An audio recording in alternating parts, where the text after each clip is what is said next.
ಹರೇಶ್ ಶ್ರೀನಿವಾಸ. ನನ್ನ ಹೆಸರು ಇಂದಿರಾ ಕುಲಕರ್ಣಿ. ಕೆಂಭಾವಿಯಿಂದ ಬಂದಿದ್ದೇನೆ.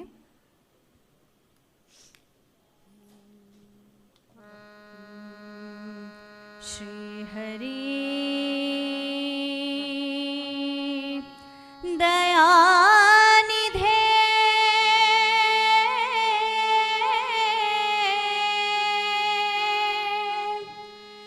ನಾನೇಕೆ ಬಡವನು, ನಾನೇಕೆ ಪರದೇಸಿ, ನೀನಿರುವ ತನಕ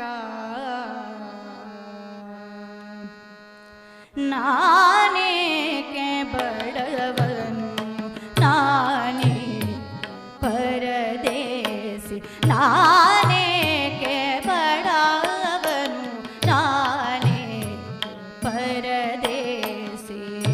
ಶ್ರೀಹರಿ ದಯಾನಿಧೆ ನೀನಿರುವ ತನಕ, ಶ್ರೀಹರಿ ದಯಾನಿಧೆ ನೀನಿರುವ ತನಕ ನಾನೇಕೆ ಬಡವನು, ನಾನೇ ಪರದೇಸಿ.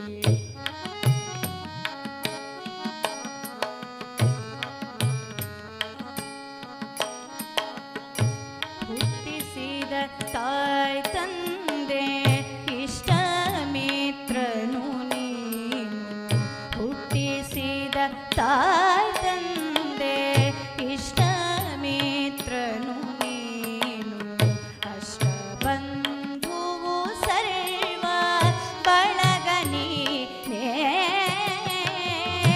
ಪೆಟ್ಟಿಗೆಯೊಳಗಿನ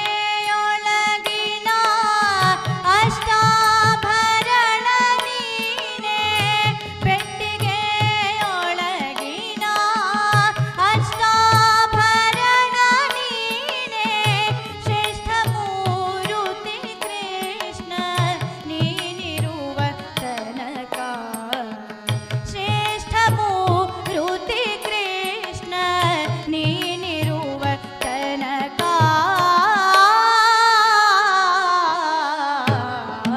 ನಾನೇಕೆ ಬಡವನು, ನಾನೇಕೆ ಪರದೇಸಿ.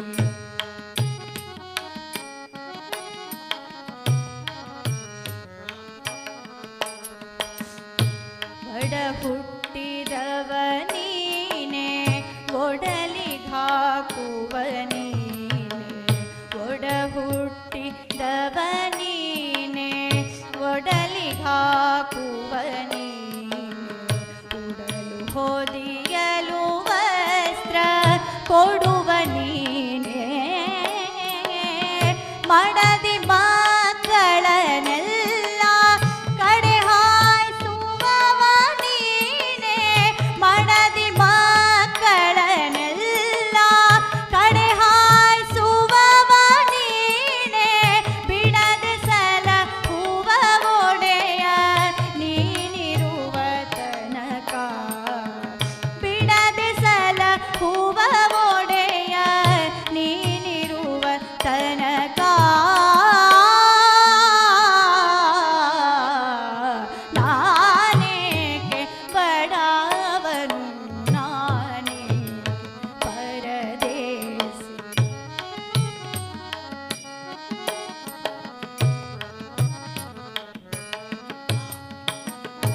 ವಿದ್ಯೆ ಕಲಿಸುವ ನೀನೆ, ಬುದ್ಧಿ ಹೇಳುವ ನೀನೆ, ವಿದ್ಯೆ ಕಲಿಸುವ ನೀನೆ, ಬುದ್ಧಿ ಹೇಳುವ ನೀನೆ, ಉದ್ಧಾರ ಕರ್ತೃ ಮಮ ಸ್ವಾಮಿ ನೀನೆ, ಉದ್ಧಾರ ಕರ್ತೃ ಮಮ ಸ್ವಾಮಿ ನೀನೆ,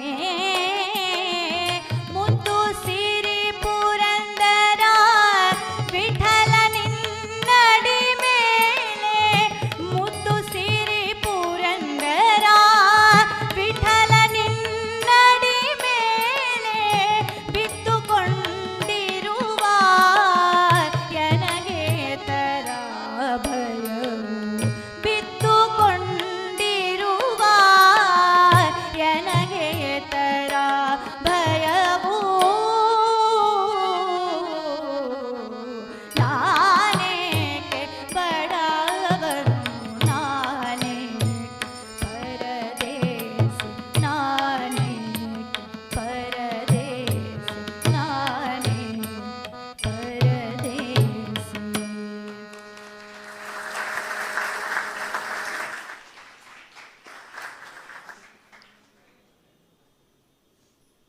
ನನಗೆ ಏನು ಹೇಳಬೇಕು ಅಂತ ಗೊತ್ತಾಗ್ತಾ ಇಲ್ಲ. ಒಂದು ರೀತಿಯ ಬ್ಲ್ಯಾಂಕ್ ಸ್ಥಿತಿ ಅಂತ ಹೇಳ್ತಾರೆ, ಹಾಗಾಗಿದೆ ನನಗೆ.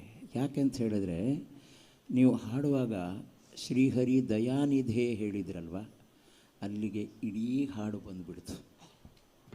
ಇಡೀ ಹಾಡಿನ ಭಾವವನ್ನು ಒಂದು ಶಬ್ದದಲ್ಲಿ ನೀವು ದಯಾನಿಧೆ ಅಂತ ಹೇಳಿದಾಗಲೇ ಬಂತಮ್ಮ. ಅಷ್ಟು ಭಾವಪೂರ್ಣವಾಗಿ ಮುಂದೆ ಆ ಸಾಹಿತ್ಯ ಏನು ಹೇಳುತ್ತದೆ ಅನ್ನೋ ಒಂದು ಕಲ್ಪನೆ ಬರುವ ಮಟ್ಟಿಗೆ. ಆಮೇಲೆ ನಾವು ಯಾರೂ ಬಡವರಲ್ಲ, ಎಲ್ಲಿವರೆಗೆ ಪರಮಾತ್ಮ ನಮ್ಮ ಜೊತೆ ಇರ್ತಾನೆ ಅಲ್ಲಿವರೆಗೆ ಅಲ್ವಾ.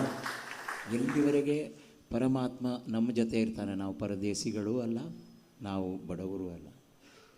ಒಂದೇನಂತ ಹೇಳಿದ್ರೆ, ನಾವು ಅದಕ್ಕೆ ಯೋಗ್ಯರಾಗುವ ನಿರಂತರ ಪ್ರಯತ್ನ ನಮ್ಮಿಂದ ನಡೀತಾ ಇರಬೇಕು ಅಲ್ವಾ.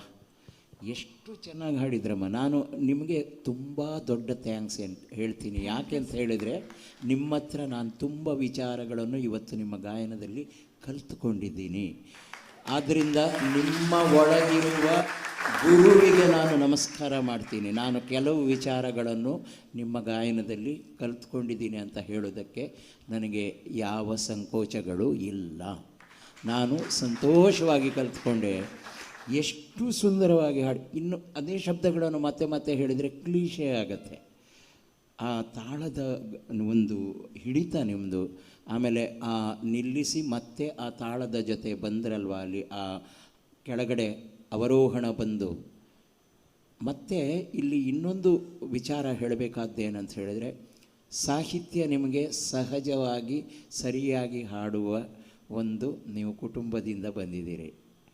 ಆದ್ದರಿಂದ ನಿಮಗೆ ಅಲ್ಲಿ ಸಮಸ್ಯೆನೇ ಇಲ್ಲ. ನಿಮ್ಮ ಹತ್ರ ನಾವೇ ಕಲಿತ್ಕೊಳ್ಬೇಕು. ಆದ್ದರಿಂದ ನಿಮಗೆ ಅಲ್ಲಿ ಲಾಭ ಇದೆ. ಆದರೆ ಸಂಗೀತದಲ್ಲಿ ಅಷ್ಟೇ ಶಕ್ತಿ ನಿಮ್ಮಲ್ಲಿ ಇದೆ.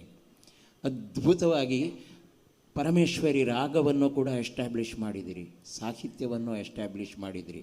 ಸಾಹಿತ್ಯ ಸಂಗೀತದ ಎರಡರ ಭಾವವನ್ನು ಒಟ್ಟಿಗೆ ಎಸ್ಟ್ಯಾಬ್ಲಿಷ್ ಮಾಡಿದಿರಿ.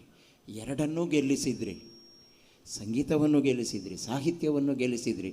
ಎಲ್ಲಕ್ಕಿಂತ ಹೆಚ್ಚಾಗಿ ಭಕ್ತಿ ಏನು ಅಂತ ತೋರಿಸಿದ್ರಿ. ಆ ಡಿವೋಷನ್, ಆ ನಿಮ್ಮ ಭಕ್ತಿಯ ಒಂದು ಸಮರ್ಪಣಾ ಭಾವಕ್ಕೆ ಒಂದು ನಮನ. ಒಳ್ಳೆಯದಾಗಲಿ ಅಮ್ಮ. ಹೀಗೇ ಹಾಡ್ತಾ ಇರಿ, ಹೀಗೇ ಹಾಡ್ತಾ ಇರಿ. ನಿರಂತರವಾಗಿ ಪರಮಾತ್ಮನ ಹಾಡುಗಳನ್ನು ಹಾಡ್ತಾ ಇರಿ. ಹರಿವಾಯು ಗುರುಗಳ ಕೃಪೆ ನಿಮ್ಮ ಮೇಲೆ ಸದಾ ಇರಲಿ.